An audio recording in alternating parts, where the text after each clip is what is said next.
Subhanallah walhamdulillah la ilaha illallah subhanallah. Pape Abdourahmane Kounta moom Baye Bécaye mu ñëw mu defal nu waxtaan wi. xam ngeen ni waxtaan wi dafa yaatu ndaxte ci àdduna bi yëpp dinañ ko gis te am na ñoo xam ne déggunu suñuy làkk ci kàllaama français la ñu koy defal sëñ bi. auzu billahi mina sheytaani rajim bismillahi rahmaani rahim wasalaatu wasalaamu ala ashrafil mursalin sayyidina muhammad wa ala alihi wa sahbihi wa sallam. rabbi israh li sadri wa yassir li amri wahlul uqdatan min lisani yafqahu qawli. C'est avec un cœur très lourd, plein d'émotions et plein de tristesse aussi que nous vous parlons, parce que nous avons perdu des êtres qui nous sont très chers, en l'occurrence El Hadji Mambi Mamadou Kounta, Sokhna Mouni Nandamba Kounta et tout récemment Sidi Ahmed Bachir Mouhidine Kounta. Ce discours intitulé Les enseignements de Cheikh Abou Mohamed Kounta, une solution à la perversion des jeunes, thème qui a été choisi pour cette journée culturelle. L'histoire a sans doute retenu ce nom qui est toujours affilié à l'islam, car le portant jusqu'aux confins des steppes, des forêts et des savanes africaines. Je veux dire Kounta. C'est certes un nom, mais c'est aussi un état d'esprit, un bien-être, un comportement exemplaire. Le Kounta est une incarnation de valeurs, de dignité et de sagesse, et Baye Bou Mohamed Kounta le symbolisait parfaitement. Cheikh Bou Mohamed Kounta, fils posthume de Bou Ndiassane, s'est abreuvé de la source des hommes qui ont marqué leur temps. Ces hommes qui ont sacrifié leur existence dans l'adoration du Seigneur des mondes. Ces hommes qui passaient des nuits durant sans dormir pour exalter et louer le Seigneur et son bien-aimé le prophète sallallahu alayhi wa sallam. Cheikh Bou était l'archétype des valeurs. L'homme savait qu'en tant que fils de Bou, il se devait de montrer le droit chemin. L'homme était un Coran sur terre. Il le récitait, il l'enseignait à travers ses sermons. Toutefois, vous savez sans doute que jamais le monde n'a connu une crise morale comme celle d'aujourd'hui. Une crise qui se manifeste sur tous les plans et à tous les niveaux. Tout le monde est conscient des dangers qui menacent la planète tout entière. Les problèmes politiques, les problèmes sociaux, les problèmes d'éducation et les problèmes économiques. Les bonnes vertus ont tendance à céder la place aux vices. Les liens conjugaux se détériorent et se brisent. Les liens de parenté n'ont plus leur caractère sacré. Le respect des autres a presque disparu, de même que le respect des enfants envers les parents.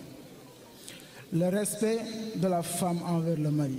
Le respect du subalterne envers le chef. Bref, on a l'impression que le monde est arrivé à un stade où chacun pense être maître de lui-même et seul détenteur de la vérité. Aujourd'hui, nous vivons aussi dans un monde hanté par le radicalisme, le fondamentalisme et l'intégrisme religieux à travers des discours très violents.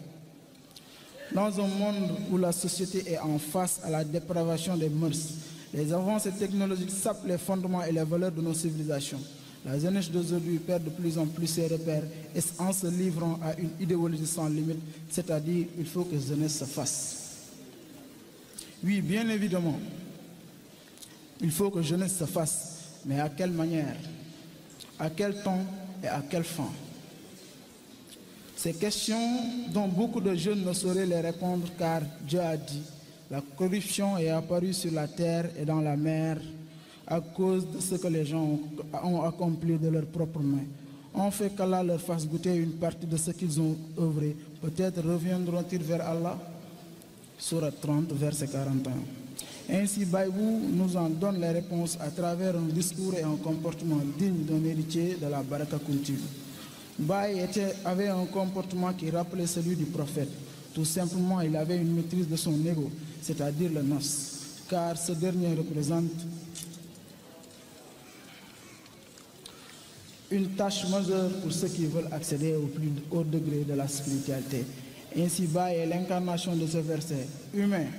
Une exhortation vous est venue de votre Seigneur, une guérison de ce qui est dans les poitrines, un guide et une miséricorde pour les croyants. Sourate 10, verset 104. Baïbou avait un discours plein d'engagement et de sens, surtout à l'endroit de la jeunesse. L'entendre parler, tu verras en lui l'énergie qu'il dégage. La croyance, la dignité, la ferveur, la dévotion, la piété et le degré de son attachement aux enseignements divins et de son prophète sallallahu alayhi wa sallam. C'est ainsi que dans son serment de Goudou Cheikh 1991, il disait aux fidèles de s'adonner à l'adoration et à la crainte divine et aussi d'exalter l'unicité de l'esprit. Baïbou n'a jamais renié ses responsabilités, surtout envers les jeunes. Il avait placé les jeunes au centre de sa politique spirituelle. Il leur exhortait de travailler pour perfectionner leur croyance envers Dieu. Il leur disait aussi de respecter les préceptes de l'islam. De plus, son discours à l'endroit des jeunes tournait surtout autour de la croyance divine, de la prière et surtout ce que Dieu a ordonné à ses serviteurs. Il leur disait de respecter leurs parents comme nous l'avait ordonné Dieu en disant les croyants et les croyantes sont alliés les uns des autres. Il commande le convenable, interdisent le blâmable, accomplissent la salat, acquittent la zakat et obéissent à Allah et à son messager. Voilà ce auquel Allah fera miséricorde, car Allah est puissant et sage. Baïbou enseignait aux jeunes la droiture, car elle est l'issue heureuse du croyant. Il disait aussi que le musulman doit se doter des meilleurs caractères que l'islam enjoint. Et voici ce qui est dit dans le Coran. Quiconque prend le droit chemin ne le prend que pour lui-même. Et quiconque s'égare ne s'égare qu'à son propre détriment. Et nul ne portera le fardeau d'autrui. Et nous n'avons jamais puni un peuple avant de lui avoir envoyé un messager.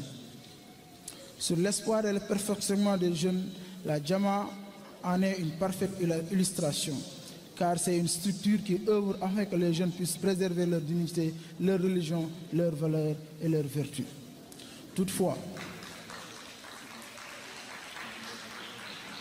il nous appartient, nous jeunes, de s'engager dans la voie de la lumière, car les exemples et les cas de figure ne manquent pas. Il suffit tout simplement que nous prenions nos responsabilités afin que nous puissions bâtir un avenir solide et radieux pour les générations futures. Ainsi, Baye sera fier de nous, car il dira mes enseignements ont été bien véhiculés et bien appliqués. Assalamu alaikum wa rahmatullah. Merci. Subhanallah walhamdulillah, la ilaha illallah. Subhanallah.